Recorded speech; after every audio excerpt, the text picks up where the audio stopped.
कृषि एवं किसान कल्याण शब्द तो बहुत अच्छे लगते हैं, पर 10 साल से भारतीय जनता पार्टी की सरकार ने कृषि एवं किसान कल्याण को शकुनी की चौपड़ का मोहरा बना रखा है। वक्त की मांग है कि 72 करोड़ देश के अन्नदाता किसानों और खेत मजदूरों को कौरवों के इस चक्रव्यूह से अब निजात दिलवाई जाए।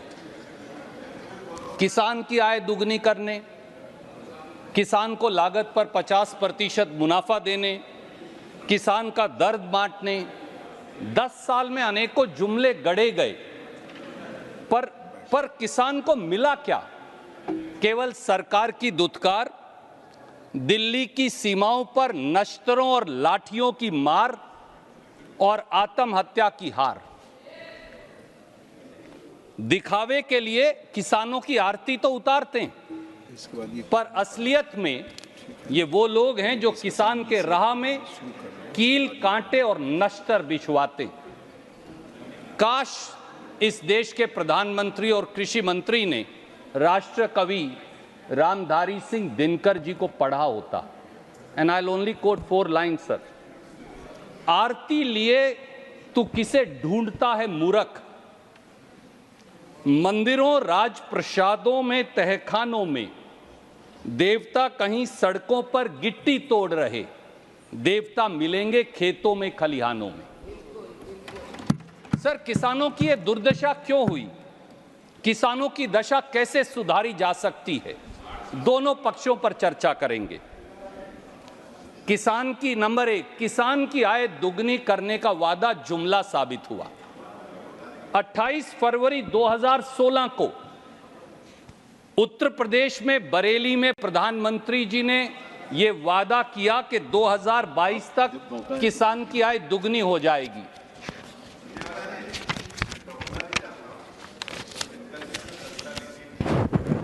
खिलाफ लिखी थी आपातकाल को हटाने के लिए। देखिए, वास्तु स्थिति यह है कि आपके ऊपर बिल्कुल ठीक लागू होती। सर, ये ऐसे सब भाजपाई ऐसे सब्जबाग दिखाते हैं, नहीं थी आपातकाल वाली, ये ऐसे सब्जबाग दिखाते हैं कि किसान 27 रुपया रोज कमाता है, केवल 27 रुपया। आप स्वयं एक ऐसे किसान की ग्रामीण पृष्ठभूमि से आते हैं, अंदाजा लगाइए। और प्रधानमंत्री जी और उनके कृषि मंत्री उसे दुगनी आमदनी बताते। ये मैं नहीं कह रहा, मैं NSSO की 2021 की रिपोर्ट लेकर आया हूं। आप कहेंगे तो मैं उसे सदन के पटल पर रख दूंगा। और यही नहीं, 24 मार्च 2022 को कहते थे ना 2022 तक आय दुगनी होगी।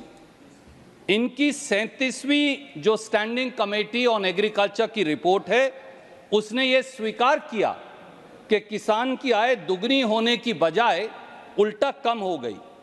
आई will like to sir, with your permission, just read a line from that report, para 1.35.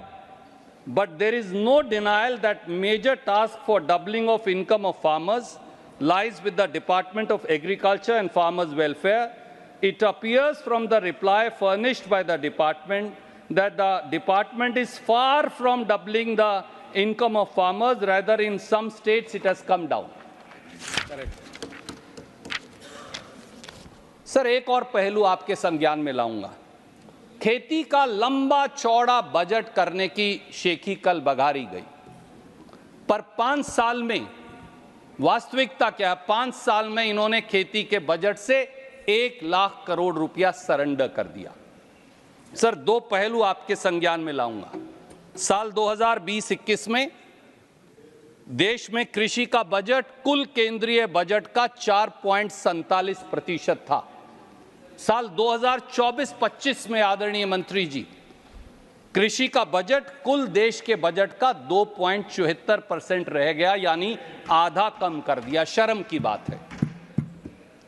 Budget 2024-25 पर जब आपने मुझे मौका दिया तो मैंने खुलासा किया था कि 10 साल में खेती की 6 बड़ी स्कीमों का आपने 3 लाख करोड़ काट दिया। आज एक और खुलासा लेकर आया हूं। उस पिछले वाले का ना कृषि मंत्री ने जवाब दिया, ना वित्त मंत्री ने जवाब दिया। अब एक और नया खुलासा लेकर आया हूं जो इनकी खेती विरोधी मानसिकता को दिखाता है। 5 सालों में मोदी सरकार ने, जिसके आंकड़े अब उपलब्ध हैं बजट में, मोदी सरकार ने खेती के विभाग का 1 लाख करोड़ बजट सरेंडर कर दिया। शर्म की बात है। 2018-19 में 21,043 करोड़ सरेंडर किया। 2019-20 में आपने 34,518 करोड़ सरेंडर किया। 2020-21 में आपने 23,825 करोड़ सरेंडर किया। 21-22 में आपने 429 करोड़ सरेंडर किया और 2022-23 में 19,762 करोड़ सरेंडर किया। 1 लाख करोड़ सरेंडर करते हैं और किसान के कल्याण की बात भी करते हैं। सर, अगला एक पहलू आपके समक्ष रखूंगा, पीएम कुसुम, प्रधानमंत्री किसान ऊर्जा सुरक्षा एवं उत्थान महाअभियान। इसका बड़ा ढोल पीटा गया, पर कुसुम की जगह किसान के रास्ते में आपने कांटे बिछा दिए। सर, साल 2019 में बजट में इसी सरकार ने 10,000 मेगावाट रिन्यूएबल एनर्जी लगाने के लिए पीएम कुसुम योजना की शुरुआत की। 2 टारगेट्स और दिए। कहा गया कि 17.5 लाख सोलर एग्रीकल्चर पंप लगाए जाएंगे। यह भी कहा गया कि 10 लाख किसानों के बिजली ट्यूबवेल को भी सोलर ट्यूबवेल में बदल दिया जाएगा। कल मैंने, आदरणीय मंत्री जी, आपकी वेबसाइट देखी और पीएम कुसुम के आंकड़े निकाले। आप भी चौंक जाएंगे। इनकी वेबसाइट पर कल शाम तक जो लिखा, मैं कॉपी लेकर आया हूं, कहेंगे तो ऑथेंटिकेट कर दूंगा। सिर्फ 1,61,640 इंडिविजुअल सोलर पंप सैंक्शन 5 साल में किए, 2019 से 30 जून 2024 तक, और लगाए कितने? 2,644। 2,644 पंप लगाकर कहते हैं देश के किसान की हालत बदल जाएगी। 72 करोड़ किसानों की। दूसरा, 17.5 लाख कहा था सोलर एग्रीकल्चर पंप लगाएंगे, सैंक्शन किए 13,54,315 और लगाए कितने? 3,97,437, केवल 22%। 72 करोड़ किसानों के लिए 4 लाख सोलर पंप लगाकर अपनी पीठ थपथपा रहे हैं। तीसरा, 10,000 मेगावाट बोलते हैं कि सोलर कैपेसिटी लगाएंगे, सैंक्शन की 8,112 मेगावाट और लगाई कितनी? 256 मेगावाट।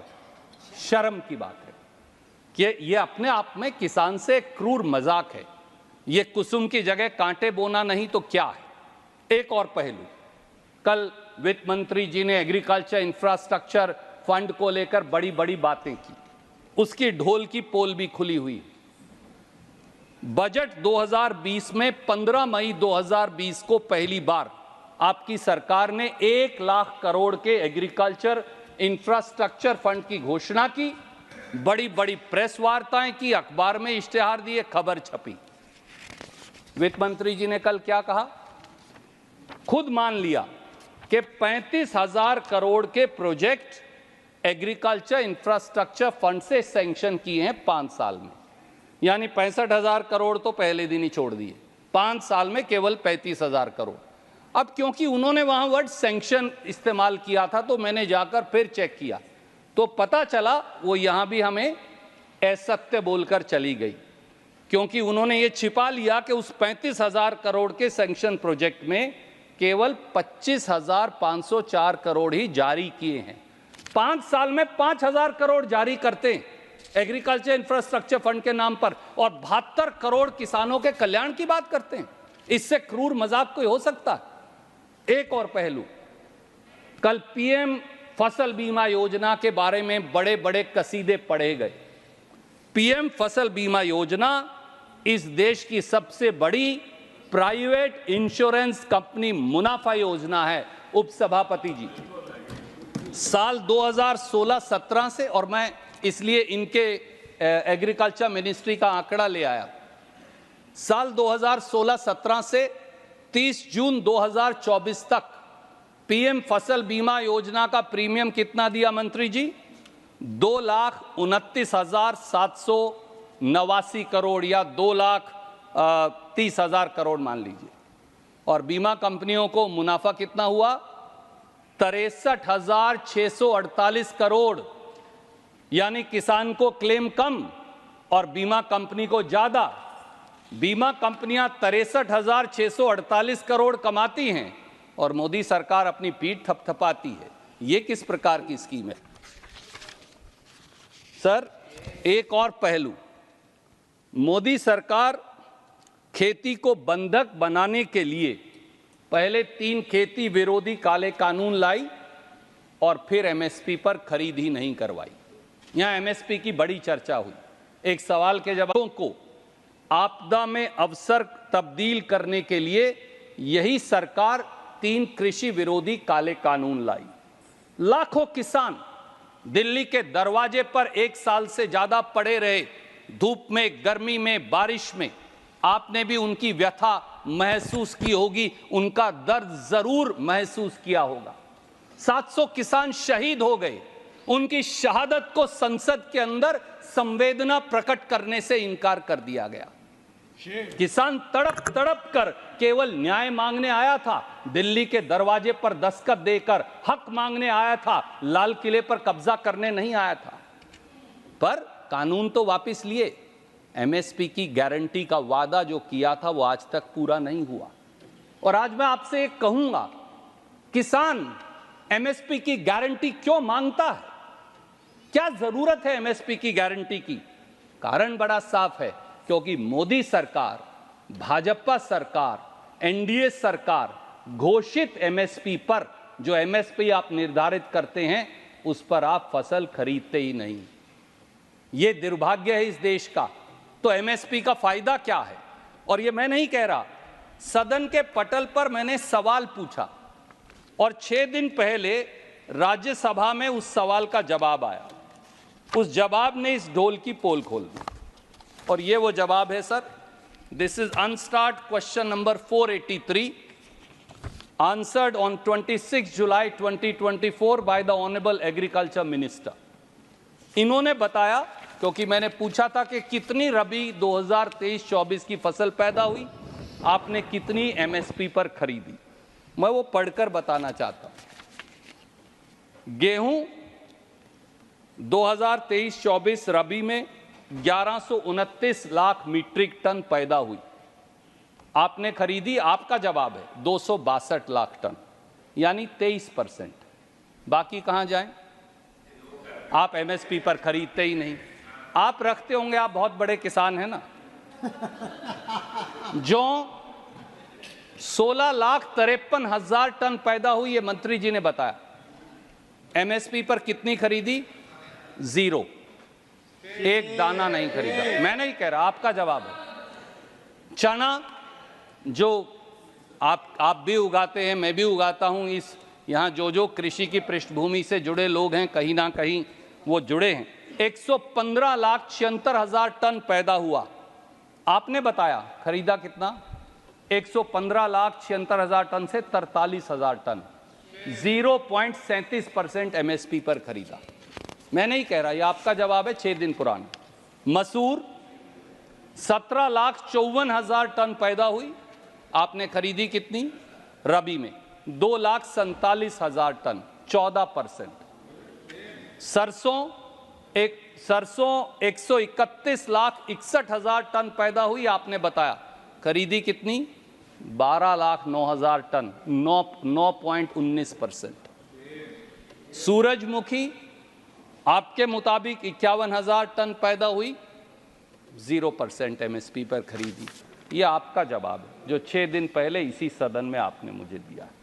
जब आप एमएसपी पर मेरी फसल खरीदेंगे ही नहीं, तो उस एमएसपी को खत्म करिए, उस एमएसपी को बुलडोजर के नीचे कुचलिए। उसका लाभ क्या है? सवाल बड़ा सीधा सर। और इतना ही नहीं, एक और घोर अन्याय किसान के साथ। कृषि मूल्य आयोग से बड़ी तो कोई रिपोर्ट नहीं, उनकी ताजी रिपोर्ट में लेकर आया। कृषि मूल्य आयोग ने खुद स्वीकारा कि एमएसपी का मूल्यांकन प्रांत की लागत के मुताबिक सही नहीं है। राज्यों में फसल के उत्पादन की लागत एमएसपी से अधिक है। ये मैं नहीं कह रहा, ये एमएसपी की जो कृषि मूल्य आयोग की रिपोर्ट है, वो मैं लेकर आया हूं 2024 की, 25 की, इनकी जो इन्होंने अपलोड कर रखी है। सर, इसमें उन्होंने ये माना, सीएसीपी ने, इसी रिपोर्ट में 2022-23 की लागत का 2024 की रिपोर्ट में वास्तविक मूल्यांकन किया, C2 प्लस 50% पे भी नहीं, A2 प्लस FL पर, और उन्होंने लिखा है कि उसके आधार पर भी मंत्री जी, ये लिखा है, मैं पढ़ देता हूं, रागी में पूरे देश में 1167 रुपया प्रति हेक्टेयर का किसान को नुकसान हुआ। ये मैं नहीं कह रहा, ये CACP कह रहा है। धान में महाराष्ट्र के मेरे साथी यहां बैठे हैं, किसान को 31.4% का नुकसान हुआ। राजस्थान के साथी यहां बैठे हैं, बिल्कुल मेरे सामने आदरणीय मंत्री जी, ज्वार में 718 रुपया प्रति हेक्टेयर का नुकसान हुआ। उड़द में गुजरात के मेरे साथी बैठे हैं, 475 रुपये हेक्टेयर का नुकसान हुआ। सोयाबीन में गुजरात में 4,749 रुपये का नुकसान हुआ। तो फिर ऐसे MSP का औचित्य क्या? ये मैं नहीं कह रहा, ये इनकी रिपोर्ट कह रही है। और सर एक और, market intervention scheme and price support scheme, ये सबसे महत्वपूर्ण है, क्योंकि जो 23 फसल पर MSP देते हैं, जिन पर नहीं देते, अगर कीमत गिर जाए तो उस पर यह मार्केट इंटरवेंशन स्कीम है, आपने ताला लगा दिया। ये स्कीम किसके लिए है? आलू के लिए, टमाटर के लिए, प्याज के लिए, सेब संतरे के लिए, कीनू के लिए, नारियल, मिर्च और अदरक के लिए। 2022-23 में मंत्री जी इसका बजट था 4007 करोड़। 2023-24 में आपने बजट काट कर दिया 40 करोड़, और इस साल कितना किया? 0। इस साल बजट है 0। सर इतना ही नहीं, खेती, खाद और डेयरी क्षेत्रों से जुड़ी जितनी स्कीमें हैं उनमें भयंकर कटौती माननीय कृषि मंत्री जी ने कर दी। PM फसल बीमा योजना 23-24 में 15,000 करोड़, 24-25 में 14,600 crore. Distribution of pulses to states for welfare schemes 23-24 में 446 करोड़, 24-25 में काटकर 300 करोड़। PM किसान मानधन योजना 23-24 में 138 करोड़, 24-25 में 100 crore. Payment for indigenous urea 23-24 में 1,02,000 करोड़, 24-25 में 1 lakh crore. Payment for import of urea 23-24 में 30,000 करोड़, 24-25 में 22,634 crore. Payment for indigenous PNK fertiliser 23-24 में 32,370 करोड़, अब 26,500 crore. Payment for imported PNK fertiliser 23-24 में 27,930 करोड़, अब 18,500 करोड़। डेयरी डेवलपमेंट में 23-24 में 371 करोड़, अब 0। राष्ट्रीय गोकुल मिशन, कम से कम गाय का तो सोच लेते, उसमें 23-24 में 869 करोड़, अब 700 करोड़। डेयरिंग थ्रू कोऑपरेटिव्स, बड़ी बड़ी बातें होती हैं, 23-24 में 166 करोड़, अब 0। PM किसान संपदा योजना 23-24 में 745 करोड़, अब 729 करोड़। अकेले 25,711 करोड़ तो आप फर्टिलाइजर की सब्सिडी खा गए, काट दी आपने। और सर मोदी सरकार में 9 साल में 1 लाख किसानों ने आत्महत्या की है। NCRB ये बोलता है 1,04,49, ये मैं नहीं कह रहा, मैं आपकी रिपोर्ट NCRB की लेकर आया हूं। हर रोज इस देश के 31 अन्नदाता आत्महत्या का फंदा चूमने को मजबूर है। आपको नींद कैसे आती है? आपकी आत्मा क्यों नहीं झकझोरती? आपकी आत्मा आपको कचोटती क्यों नहीं? सवाल यह है, एक देशवासी के तौर पर मैं ये पूछना चाहता हूं। सर एक तरफ फसल की कीमत नहीं और दूसरी तरफ ये हाल, इसीलिए राहुल जी ने, खड़गे जी ने ये कहा है कि MSP की कानूनी गारंटी इसी सदन से दिलाएंगे, खेती पर गब्बर सिंह टैक्स से पीछा छुड़ाएंगे और किसान को कर्ज मुक्ति भी दिलाएंगे। हम ये करके दिखाएंगे। और हालात क्या हैं सर कि जब लोकसभा में विपक्ष के नेता, मेरे नेता राहुल गांधी, दलितों, किसानों और मजदूरों के हितों की बात उठाते हैं तो ये हमारी जात पूछवाते हैं।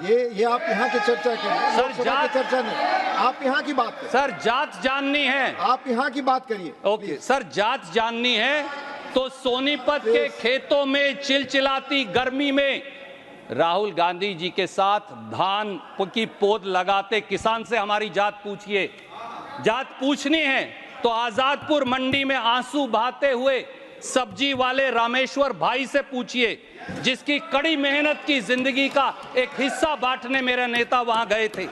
जात पूछनी है तो सुल्तानपुर के जूती गांठने वाले हमारे मेहनतकश रामचेत भाई से पूछिए, जिसके साथ बैठकर उसकी मेहनत का पसीना बांटा था मेरे नेता ने। जात पूछनी है तो अंबाला और चंडीगढ़ के ट्रक ड्राइवरों से पूछिए, जिनकी मुश्किल जिंदगी का सुख और दुख बांटा था हमने। हमारी जात पूछनी है तो कीर्ति नगर के हमारे बड़ई भाइयों से पूछिए, करोल बाग के मैकेनिक भाइयों से पूछिए, जिनकी मेहनत का आकलन महसूस करने और समझने गए थे हमारे नेता। सत्ता के अहंकार की ऊंची अट्टालिकाओं में बैठे हुए आपको किसान, मजदूर, दलित, गरीब की आवाज सुनाई नहीं देती। काश इनको मैं फिर कहूंगा, ये फिर कहेंगे मेरे आदरणीय बड़े भाई मंत्री जी, दिनकर जी की बात सुन लेते। दोबारा याद दिलाता हूं, मूल जानना बड़ा कठिन है नदियों का, वीरों का। धनुष छोड़कर और गोत्र क्या होता है रणधीरों का। पाते हैं सम्मान तपोबल से भूतल पर शूर, शोर मचा रहे हैं केवल कायर और क्रूर। सर समय आ गया है, उपसभापति महोदय, समय आ गया है कि अहंकार की रुई को अपने कानों से निकालिए। सत्ता के घमंड के पर्दों को आंखों से हटाइए। दिल पर पड़े पत्थरों को दूर करिए। थोड़ा सा किसान और मजदूर की टीस को समझने लग जाइए, ताकि किसान, गरीब, मजदूर, दलित, पिछड़ों की चित्कार आपके मन, उनकी व्यथा, उसकी चित्कार आपको सुनाई देने लगे आदरणीय मंत्री जी। वरना हम भी संकल्प लेते हैं, चलो संघर्ष आठों याम तुमसे। याम उपसभापति जी प्रहर को कहते हैं, एक दिन में 8 प्रहर है। चलो संघर्ष आठों याम तुमसे, चलो संघर्ष आठों याम तुमसे, करेंगे अंत तक संग्राम तुमसे। चलो संघर्ष आठों याम तुमसे, करेंगे संघर्ष अंत तक संग्राम तुमसे।